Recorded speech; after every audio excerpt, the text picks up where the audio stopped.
পতিরাজ হাট নাম তো শোনাই হোগা। আমাদের ইটাহার থানার সবচেয়ে দ্বিতীয় বৃহত্তম বড় হাট হচ্ছে এই পতিরাজ হাট। সপ্তাহে মাত্র একদিন প্রতি রবিবার এই বিশাল বড় হাট বসে। হাট মানে একটা উৎসব যেখানে সবকিছু পাওয়া যায় এক ছাতার নিচে। কেউ আসে বাজার করতে, আবার কেউ আসে জিনিস বিক্রি করতে।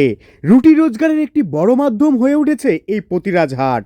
আমাদের এই পতিরাজ হাটের একটি বিশেষত্ব হচ্ছে হাটের ভিতরে একটি বিশাল বড় মন্দির রয়েছে। সরি, একটি বললে ভুল হবে, বেশ কয়েকটি মন্দির রয়েছে। তার মধ্যে অন্যতম ছিল ঝুমড়ি কালী মাতা মন্দির, যা আমার বেশ ভালো লেগেছে। আর এই মন্দির কিন্তু বন্ধুরা খুবই জাগ্রত।